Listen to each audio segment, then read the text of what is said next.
दोस्तों, 8 अक्टूबर की सुबह 6 बजे के समय एक लड़का 18 साल का लड़का जब घर से बाहर निकलता है तब उसके पीछे कुछ गुंडे ऐसे पड़ जाते हैं, उसके जान की दुश्मन बन जाते हैं और उसका पीछा करते हैं, उस पर हमला करते हैं।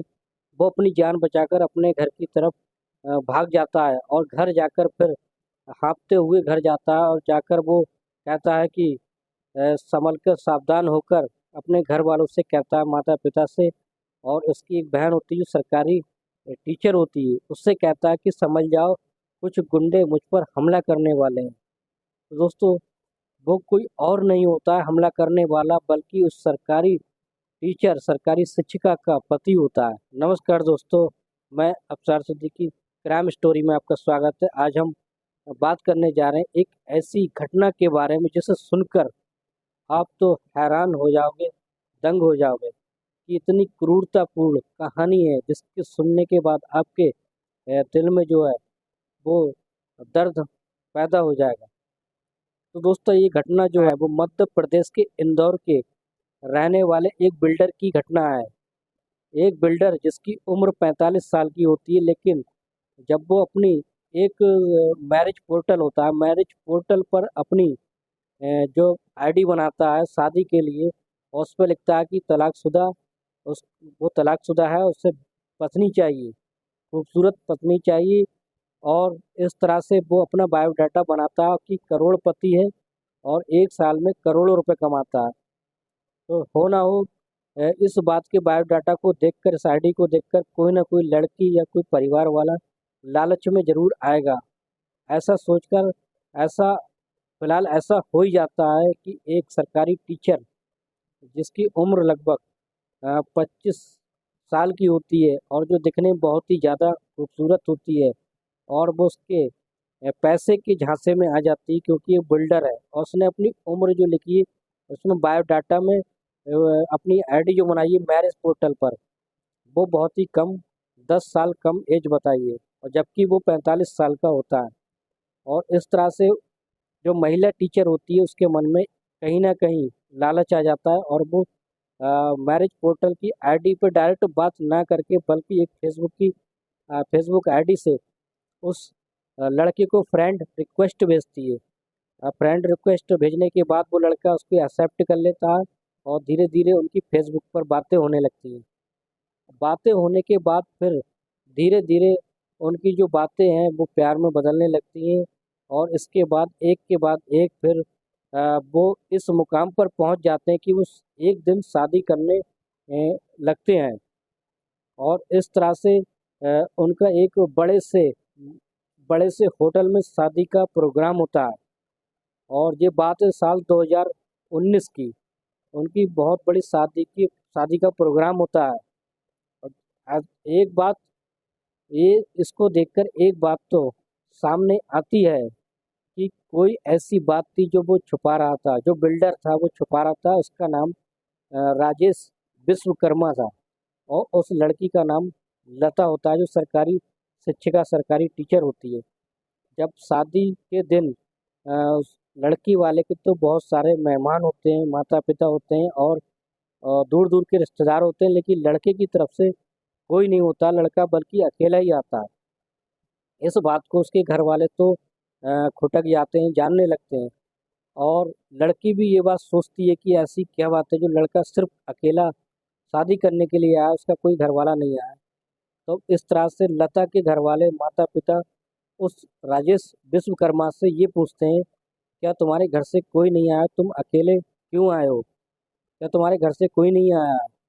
और इस बात को वो छुपाने की कोशिश करता है। राजेश विश्वकर्मा कहता है कि मैंने घर वालों को सारी बात बता दी थी कि लता जो है वो हमसे गरीब है, इसलिए वो घर वाले राजी नहीं है और वो कोई भी खुश नहीं है, इसलिए वो शादी में नहीं आए।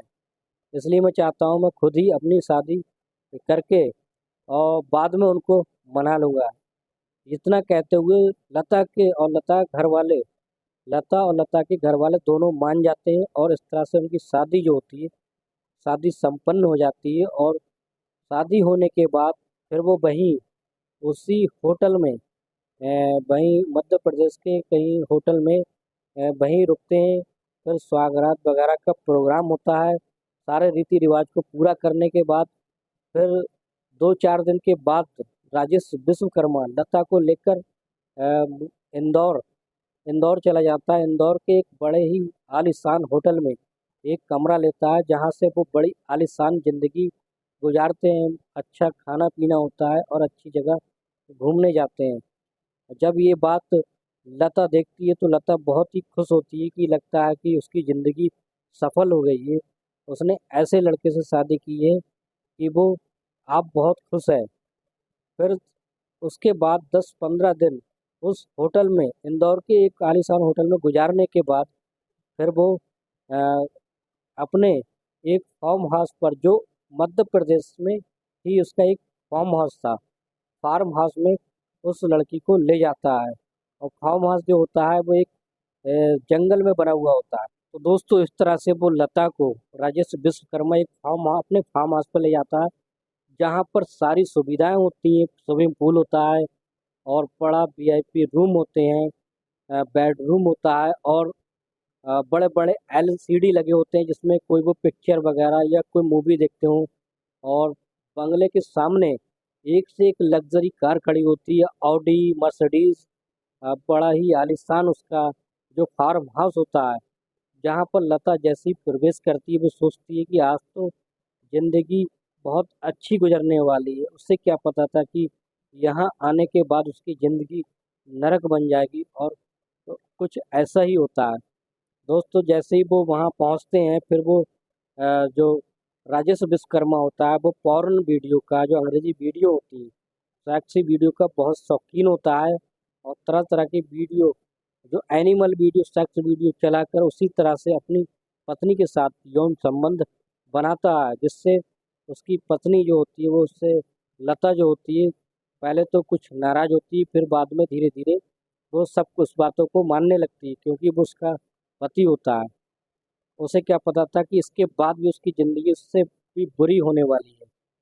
फिर दोस्तों एक दिन ऐसा होता है, फिर जो पार्टी होती है, उसी फार्म हाउस पर एक पार्टी रखी जाती है। पार्टी में उसके दोस्त आते हैं।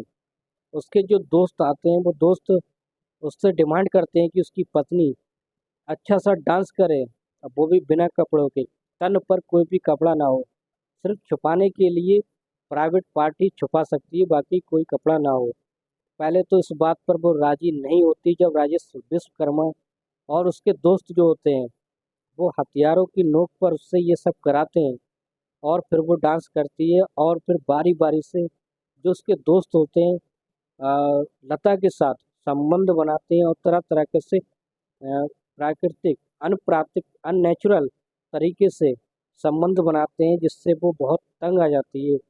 और जो सिगरेट होती है, सिगरेट पीकर उसके प्राइवेट पार्ट पर, लता के प्राइवेट पार्ट पर जलाते हैं, लगा लगा के निशान बना देते हैं। दोस्तों इसी तरह से अब उसकी ज़िंदगी जो है बहुत ही नर्क होने वाली होती है।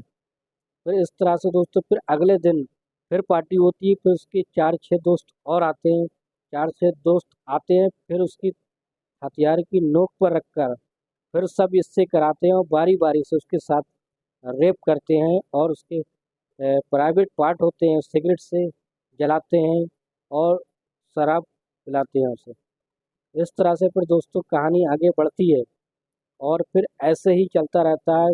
इसके बाद 10, 12, 15 ऐसी दोस्त आते हैं, सारे के सारे उसके साथ गंदा व्यवहार करते हैं।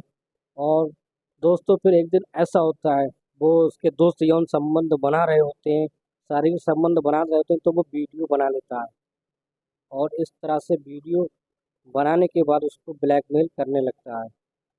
और इस तरह से फिर दोस्तों किसी न किसी तरह वो इतनी तंग आ जाती है, और राजेश विश्वकर्मा से अब यहाँ से जाने की जिद करने लगती है। फिर उसको रहम आ जाता है। राजेश विश्वकर्मा उसको जाने देता है, लेकिन उससे कुछ शर्त रखता है कि अगर ये सब तुमने किसी को बताया तो ये तुम्हारी वीडियो सोशल मीडिया पर वायरल कर दी जाएगी। इससे वो घबराकर ऐसा कुछ नहीं करती है।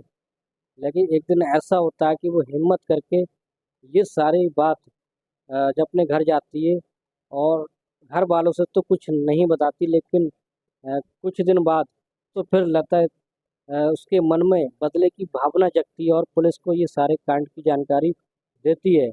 और पुलिस उस फार्म हाउस पर जाती है। फार्म हाउस पर जाने के बाद उसकी जांच पड़ताल करती है। उस पर कई तरह के जो सम वो अननेचुरल तरीके से जो सेक्स करने की चीज़ें मिलती हैं और वहाँ उस पर बहुत सारे गलत काम किए होते हैं। और जो उस पर नक्शा देखा जाता है तो जो फार्म हाउस उस नक्शे में सरकारी ज़मीन पर बना होता है, इसलिए उस पर बुलडोज़र चलवाने की जो प्रशासन होता है वो बुलडोज़र चलाने की अनुमति दे देता है, जिससे उस पर बुलडोज़र चलने लगता है।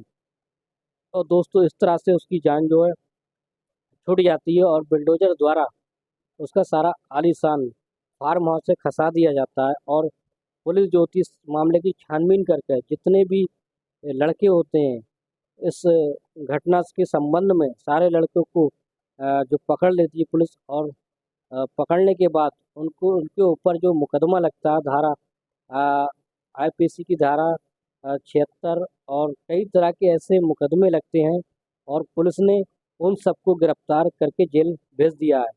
और इस तरह से राजेश विश्वकर्मा की जो एक और पत्नी होती है, पहली वाली पत्नी, जो अब निकल के आती है, जिसकी जानकारी पहले किसी को नहीं होती है। और फिर इसके द्वारा ये लालछन लगाए जाते हैं और इस तरह से फिर जो राजेश विश्वकर्मा को भी जेल में सजा हो जा राजेश विश्वकर्मा को भी सजा हो जाती है और वो जेल में चला जाता है। इस तरह से वो सरकारी शिक्षिका होती है लता, वो इस जंजाल से पीछा उसका छूट जाता है। कहते हैं कि जरा सी लालच बुरी बला होती है। पैसों के लालच में आकर उसने अपनी ज़िंदगी खुद ही खराब की थी।